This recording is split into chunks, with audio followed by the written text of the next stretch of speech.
One time Jesus met a man who was blind. He had been blind since birth, never seen before. And of course, he has this dramatic encounter with Jesus, and Jesus healed the man, and he can see again. And so after he's healed, the man goes back to his hometown, to the people that he knows, and they start asking him, hey, you had this encounter with Jesus. Tell us about him. What do you know about Jesus? And he says, guys, I don't know anything about this guy other than this. I was blind. I met Jesus. Now I can see. That's it. Now, can you imagine how many times this guy in his life told that story? He'd be standing at a dinner party meeting somebody and say, you know something, you should probably follow Jesus. And they go, why should I do that? He says, because I'm telling you, I was blind, I met Jesus, now I see.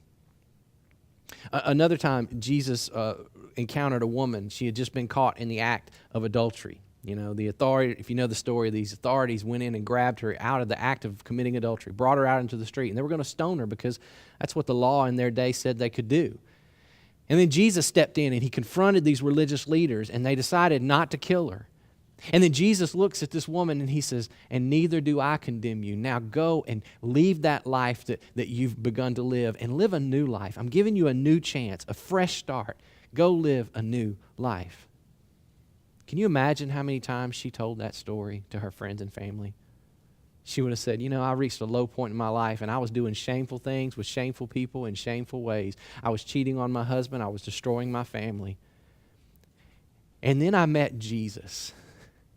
And all he shared with me was love and grace. He didn't condemn me like everyone else did. And he gave me a fresh start and said I could be a new person. And so from that point on, I've lived a different kind of life. And it's all because I met him. Can you imagine how many times she told that story? Or how about a guy from the Bible? His name's Zacchaeus. I grew up singing songs about this guy. Basically, the story is this. Zacchaeus was all about money. He was all about greed, and he didn't care who he had to hurt or to steal from to get it.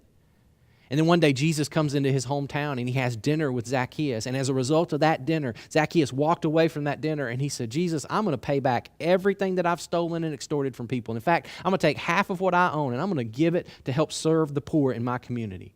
Can you imagine him telling that story for the rest of his life? About how, man, I was tied into greed. It had a grip on me, and I couldn't break it. I didn't care who I hurt. It isolated me from all of my relationships. And then I met Jesus, and he changed my focus. And now I'm free from the tyranny of greed. And now I care about people, and I'm freed up to love, especially the poor in my community. And that's what Jesus has done for me. How many times do you think he told that story? Here's my story. I grew up in church, and all my growing up years, I was all about studying the Bible. In fact, I learned as much as I could. I studied it like a textbook.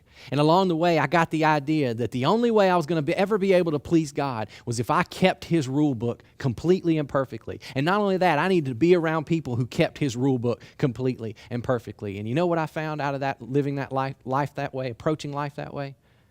Isolation from God and isolation from people. And it was exhausting. Because I was trying to live based on a standard that I couldn't keep. In fact, nobody around me could do it either, and it was just exhausting. And then I met Jesus, and I realized that Jesus never truly asked his followers to be perfect. He never expected them to be perfect. That there was nothing that I could ever do that would make God love me more. There was nothing that I could stay away from that would make God love me less. And all of that came clear to me. And so now I don't live my life to earn God's love. I live my life resting in God's love. And I'll tell you one thing, it has made all the difference. I now live with a peace that I can't even describe to you.